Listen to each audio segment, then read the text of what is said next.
Shalom saudara pendengar saudara rohani yang dikasihi Tuhan Yesus Kristus. Selamat datang di renungan rohani malam hari ini. Selamat malam, saya berdoa agar saudara sehat selalu. Semoga Roh Kudus hadir di tengah kita saat ini. Sebelum kita mulai renungan malam ini, marilah kita bersama-sama berdoa. Bapa kami yang di surga, Bapa di dalam nama Tuhan Yesus Kristus, kami sungguh mengucap syukur, ya Tuhan, oleh karena Engkau sangat baik buat kami. Engkau ada bersama kami dan menopang hidup kami di siang hari dan di malam hari. Engkau ada bersama-sama dan menyertai kami. Tuhan, kami memuji dan bersyukur kepadamu pada malam hari ini, kami masih bisa berkumpul di rumah kami yang kecil ini. Tuhan, saat ini kami hendak mendengarkan firman-Mu. Berilah pengetahuan dan bimbinglah hamba-Mu ini agar apa yang Engkau firmankan dapat bekerja sesuai kehendak-Mu. Buat kami jemaat-Mu, bukalah hati dan pikiran kami untuk mendengar dan menerima firman-Mu. Kiranya firman-Mu ini dapat menjadi berkat bagi kami. Berbicaralah Tuhan, kami sudah siap menerima firman-Mu. Di dalam nama Tuhan Yesus Kristus kami berdoa dan mengucap syukur. Amin. Sahabat saudara rohani, pembacaan ayat emas Alkitab renungan kita malam hari ini. Nats pilihan kita adalah, marilah ke tempat yang sunyi, supaya kita sendirian, dan beristirahatlah seketika. Tertulis dalam kitab Markus 6 ayat 31. Bacaan kita pada malam ini terambil dari kitab Lukas 9 ayat 1 sampai dengan ayat 9. Maka Yesus memanggil ke-12 muridnya, lalu memberikan tenaga dan kuasa kepada mereka untuk menguasai setan-setan dan untuk menyembuhkan penyakit-penyakit. Dan ia mengutus mereka untuk memberitakan kerajaan Allah dan untuk menyembuhkan orang. Katanya kepada mereka, jangan membawa apa-apa dalam perjalanan, jangan membawa tongkat atau bekal, roti atau uang, atau 2 helai baju. Dan apabila kamu sudah diterima dalam suatu rumah, tinggallah di situ sampai kamu berangkat dari situ.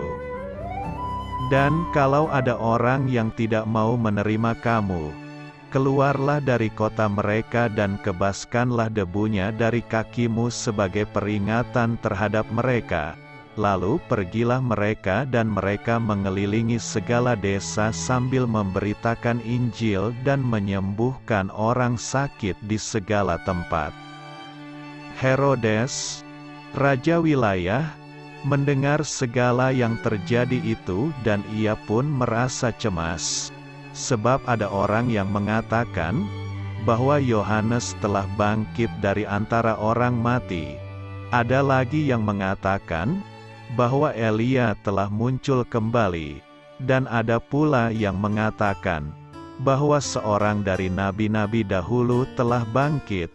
Tetapi Herodes berkata, Yohanes telah kupenggal kepalanya.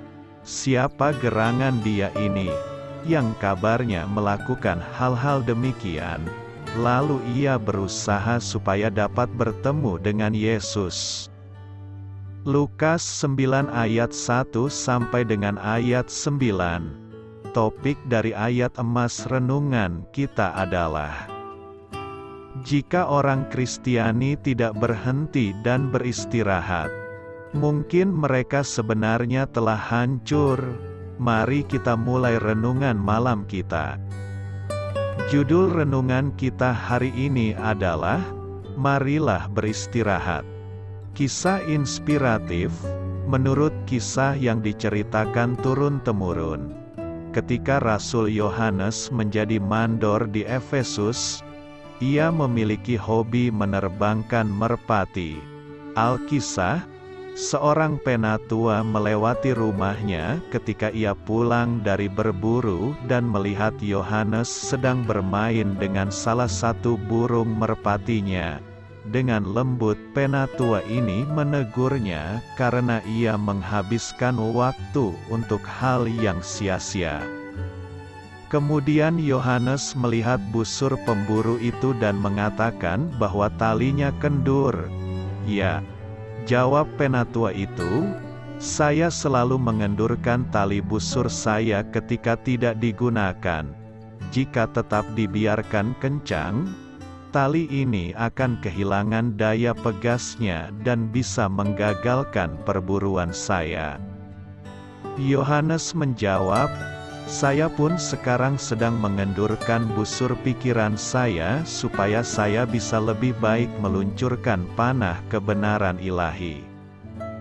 Kita tidak bisa melakukan pekerjaan secara maksimal apabila saraf kita tegang dan merasa lesu karena mengalami tekanan terus-menerus. Ketika murid-murid Yesus kembali dari misi pengajaran yang melelahkan, Tuhan tahu bahwa mereka butuh beristirahat.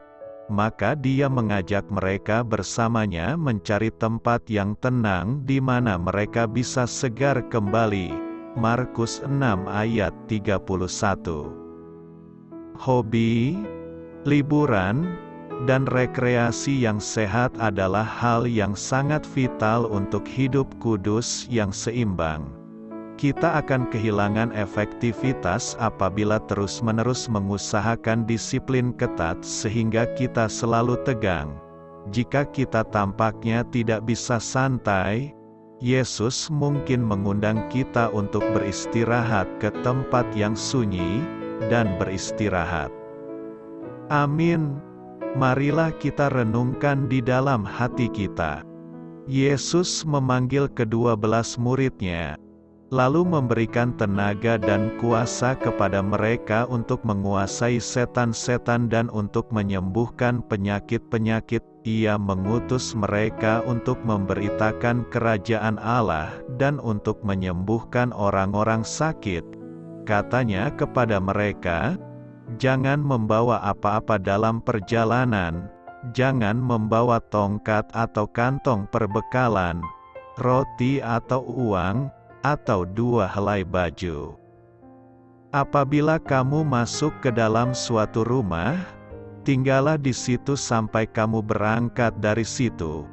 Kalau ada orang yang tidak mau menerima kamu, keluarlah dari kota mereka dan kebaskanlah debunya dari kakimu sebagai peringatan terhadap mereka. Lalu pergilah mereka dan mereka mengelilingi desa-desa sambil memberitakan Injil dan menyembuhkan orang sakit di segala tempat." Lukas 9 ayat 1-6. Selagi Yesus mulai bergerak menuju Yerusalem, Ia mengakhiri misi di Galilea dengan mengutus ke-12 murid-Nya untuk mewartakan Injil dan menyembuhkan penyakit-penyakit yang diderita dan juga untuk menguasai roh-roh jahat. Apakah para murid sudah sepenuhnya siap dan memenuhi syarat atau qualified untuk itu?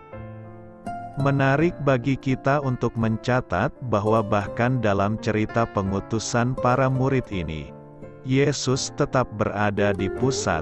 Yesuslah yang memanggil ke-12 murid-Nya, seperti Ia pada awalnya telah memanggil masing-masing murid itu untuk datang dan mengikut-Nya. Dengan berjalannya waktu, Yesus telah menyatakan diri-Nya dan men-sharingkan hidup-Nya dengan mereka. Mereka ini bukanlah rasul-rasul yang mengangkat diri mereka sendiri, dan mereka pun bukanlah pribadi-pribadi yang memiliki karisma dan kemampuan secara alamiah. Satu-satunya hal yang membedakan diri mereka dengan orang-orang lain adalah relasi mereka dengan Yesus. Sebelum Ia mengutus mereka, Yesus memberikan kepada ke-12 murid-Nya itu kekuasaan dan otoritas atas semua roh jahat dan untuk menyembuhkan penyakit-penyakit. Lukas 9 ayat 1. Semuanya datang dari Yesus. Para murid-Nya tidak pernah pergi ke sekolah teologi dan mereka pun belum mempunyai banyak pengalaman dalam melakukan penyembuhan penyakit dan pengusiran roh-roh jahat. Malah mereka kelihatannya mudah merasa takut dan tidak mempunyai iman yang diperlukan. Namun Yesus memberikan kekuasaan dan otoritas atas realitas-realitas fisik maupun spiritual, dalam menggambarkan pengutusan Yesus ini.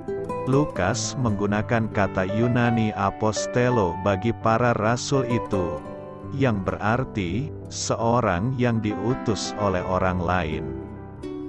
Para rasul tidak menawarkan diri mereka secara sukarela untuk misi yang dipercayakan kepada mereka.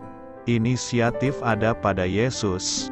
Mereka sekadar diutus untuk memberi kesaksian siapa Yesus itu, dan untuk memberikan kesaksian tentang kuasa Allah melalui tindakan-tindakan mereka. Allah menaruh kepercayaan kepada kita karena Dia telah memberikan kepada kita segala rahmat yang kita perlukan guna melaksanakan misinya. Masalahnya sekarang, apakah kita sendiri menaruh kepercayaan pada Allah?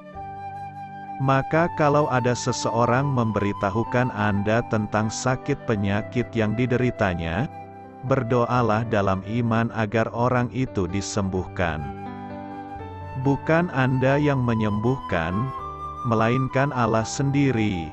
Kita semua hanyalah instrumen-instrumen yang dipakai Allah untuk kebaikan. Kalau terjadi konflik rumah tangga, berdoalah dalam nama Yesus dan berharaplah terjadinya mukjizat. Allah menginginkan agar tanda-tanda heran-Nya menjadi suatu bagian normal kehidupan kita. Kalau Anda sungguh percaya akan pernyataan ini, maka mulailah berdoa dan menantikan Allah bekerja dalam diri Anda. Saya memberkati Anda agar sewaktu Anda mencarinya dari Dia, Bapa Surgawi Anda akan memberikan bagi Anda roti harian Anda. Dalam nama Yesus Kristus, Tuhan yang berkuasa atas alam semesta dan menuntun kita kepada iman yang menyelamatkan, Tuhan Yesus menyertai senantiasa. Terima kasih Ibu, Bapak, Saudara dan saudari sudah berkenan mendengarkan renungan malam saudara rohani. Tuhan memberkati. Amin.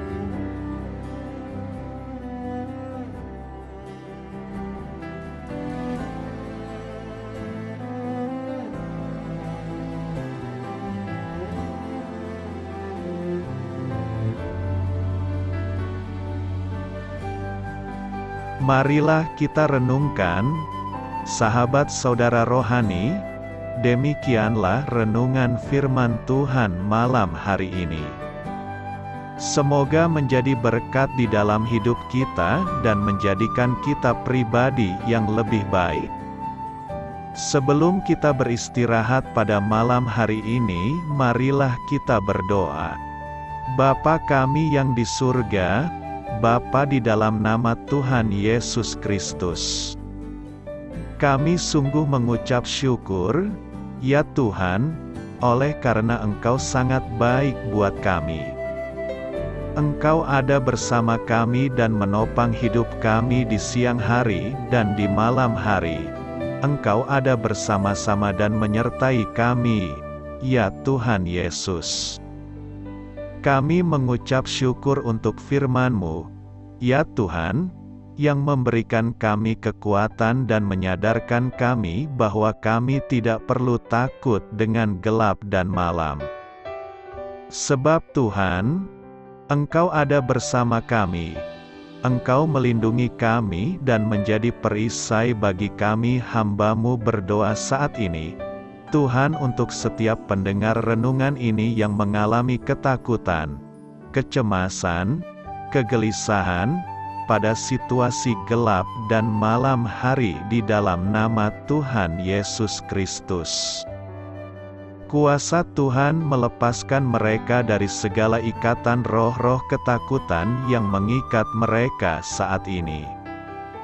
Tuhan melepaskan setiap anak-anak-Mu dari segala rasa takut dan kecemasan.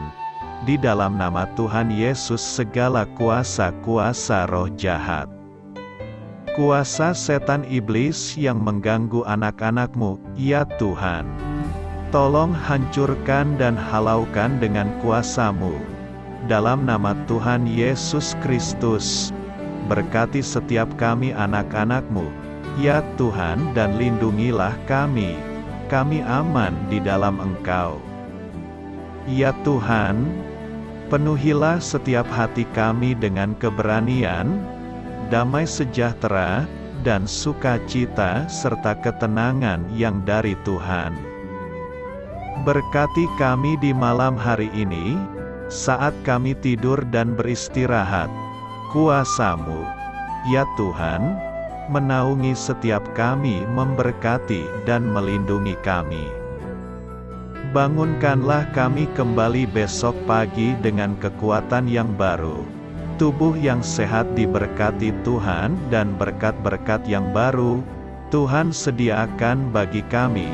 Terima kasih, ya Tuhan, kami sungguh mengucap syukur untuk firman-Mu yang menguatkan kami. Dalam nama Tuhan Yesus Kristus Juru Selamat kami, Bapa kami yang baik, kami mengucap syukur dan berdoa haleluya. Amin. Biarlah firman Tuhan menjadi pengingat untuk kita semua, bahwa tuntunan dari Roh Kudus akan selalu memberi jalan keluar bagi setiap permasalahan hidup kita, dan memberi kedamaian di hati kita. Amin. Sampai jumpa di renungan malam saudara rohani berikutnya.